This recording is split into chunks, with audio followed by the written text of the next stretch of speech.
ఇక చూడ 5 రాష్ట్రాల ఎన్నికలలో బీజేపీకి ఉన్నాయి, అన్ని రాష్ట్రాలలో సీట్లు తగ్గినాయి, ఓట్లు తగ్గినాయి. బీజేపీ ప్రతిష్ట కోల్పోతుందని చూసినాం కదా. ఏదేమైనా ప్రజలు ఒక తీర్పు ఇచ్చిండ్రు. ప్రజాస్వామికవాదులుగా కాంగ్రెస్ పార్టీ నాయకులుగా ఆ తీర్పును గౌరవించాలి. ఎన్నికైన వాళ్ళకి అందరికీ కూడా కాంగ్రెస్ పార్టీ తెలంగాణ శాఖ ద్వారా శుభాకాంక్షలు తెలియజేస్తున్నాము. ఎన్నికైన వాళ్ళు ప్రజల యొక్క నమ్మకాన్ని వమ్ము కాకుండా ప్రజాస్వామ్య స్ఫూర్తితోని పని చేయాలి. ఈ దేశానికి కేంద్ర ఎన్నికలకు ఉత్తరప్రదేశ్ దిక్సూచి. అలాంటి దిక్సూచి అయిన ఉత్తరప్రదేశ్లో ప్రధానమంత్రి గారు ప్రాతినిధ్యం వహిస్తున్న ప్రాంతంలో 312 సీట్ల నుంచి 60-70 సీట్లను కోల్పోయి భారతీయ జనతా పార్టీ ప్రతిష్టను కోల్పోయింది. దీనిని బట్టి దేశ ప్రజలు ఏం ఆలోచన చేస్తున్నారు అనే దాన్ని మీరు దృష్టిలో పెట్టుకోండి. మేము గెలవకపోయిండొచ్చు, మేము గెలవలేదు కాబట్టి సాకులు ఎత్తుకుతున్నామని మీరు అనకండి. వచ్చిన ఎన్నికల ఫలితాలను విశ్లేషించినప్పుడు బీజేపీ నరేంద్ర మోడీ గారి యొక్క ప్రతిష్ట దిగజారింది. పంజాబ్లో 3 ఉంటే ఇప్పుడు 2 వచ్చినాయి బీజేపీకి. పోయిన శాసనసభలో 3 ఎమ్మెల్యేలు ఉంటే ఇప్పుడు 2 వచ్చినాయి. కాబట్టి మిగతాయి వాళ్ళు ఉన్నాయి, ఉంచుకుండ్రు. వాళ్ళ కొత్తగా వచ్చింది లేదు. కాబట్టి మా నుంచి పంజాబ్ రాష్ట్రం ఒకవేళ ఓడిపోయినా చీపురుకట్ట పార్టీకే పోయింది తప్ప బీజేపీకి ఓలేదు. కాబట్టి వాళ్ళు మాకేందా చెప్పేది?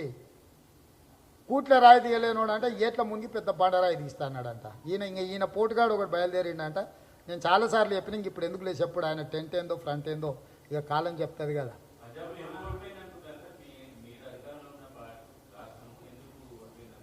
ప్రజలు ఓట్లేని అనుకోడిపోయి ఉంటారా అందరూ. సచిన్ టెండూల్కర్ సునీల్ గవాస్కర్ ఉన్నప్పుడు కూడా ప్రపంచ కప్పులు అన్నిసార్లు గెలిచినామా?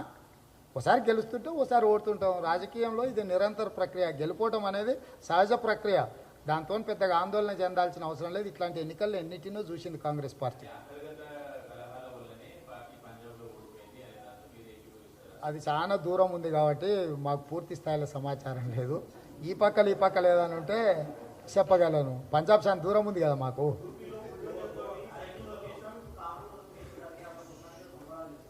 ఈ ఎవరిని పిచ్చివానికి ఆనందమా, ఎవడేం చేస్తాడు? కాబట్టి ఇక అన్నిది ఏముంది, ఎవడు పిచ్చివాడికి ఆనందం. అట్లా పిచ్చిలో ఆనందం ఉండేవాళ్ళని మనం ఏమంటాం? పక్క ఊర్లో జరిగేదే ఈడు ఉండదు. రేపు కర్ణాటకలో మన బై ఎలక్షన్లో మొత్తం కర్ణాటకలో మేమే గెలిచినాం. ఆ ప్రభావంతో తెలంగాణలో మేము గెలుస్తాం కదా. మీరు అది కొలబద్దగా తీసుకుంటే ఆడేన్నో వెనకటికే కమ్యూనిస్టుల మీద జోకు ఉండేది. చైనాలో వాన పడితే ఇక్కడ శత్రువులు పట్టుకునేటోళ్ళని. ఎక్కడో పాకిస్తాన్ బార్డర్లు ఉంటాయి పంజాబ్. ఆడేందో జరిగింది కదా అని తెలంగాణ బంగాళాఖాతం పక్కన మా దగ్గర ఏమవుతుంది? దానికి దీనికి ఎలాంటి సంబంధం లేదు. దాని ప్రభావం లేదు. దాని ఫలితాలు ఇక్కడ చర్చ జరగవు పెద్దగా. దీనికి దానికి ఏమీ సంబంధం లేదు. ధన్యవాదాలు అని ఆయన అనుకుంటున్నా. ఆయన ఉత్తరప్రదేశ్ ఆయన మాట్లాడిన నీకు తెలుసో తెలియదు. ఆయనది ఇక్కడేం కాదు. అదే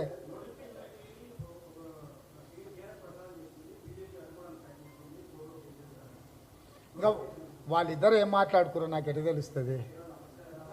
నువ్వు ఇచ్చినట్టు చేయి, నేను ఆపినట్టు చేస్తాను. వాళ్ళిద్దరు మాట్లాడుకొని నిరుద్యోగులను ముంచాలని ఏమని అనుకుంటారేమో తెలియదు. మరి వాళ్ళిద్దరి ఆలోచన ఎట్లుందో నాకు ఇంకా తెలియదు.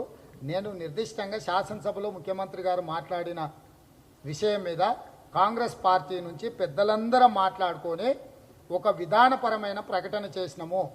ఈ విధానపరమైన ప్రకటనకే మీరు కట్టుబడి ఉండండి. వాళ్ళు వీళ్ళు ఇది అది ఏదో మాట్లాడితే వాటన్నిటిని మీరు పరిగణలోకి తీసుకోవాల్సిన అవసరం లేదు. ఆ ప్రకటనతో పార్టీకి ఏం సంబంధం లేదు. మీకు స్పష్టంగా చెప్తున్నాం. మీరు ఎవరైనా ఇప్పుడు ప్రకటించిన ప్రకటనకు కాకుండా భిన్నంగా ఎవరైనా మాట్లాడితే అది కాంగ్రెస్ పార్టీకి ఎలాంటి సంబంధం లేదు. కార్యకర్తలు కానీ ప్రజలు కానీ నిరుద్యోగులు కానీ ఎవరు ఆ అంశాన్ని అంత సీరియస్గా పట్టించుకోవాల్సిన అవసరం లేదు. ముందు మాట్లాడిన దానికి భవిష్యత్తు దానికి కూడా అన్నిటికీ మీకు కూడా వర్తిస్తుంది.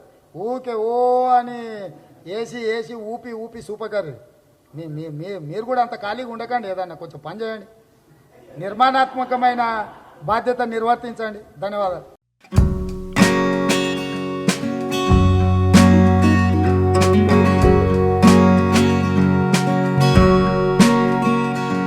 హాయ్ ఫ్రెండ్స్, మా టుడే టుమారో యూట్యూబ్ ఛానల్ చూస్తున్నందుకు చాలా థ్యాంక్స్.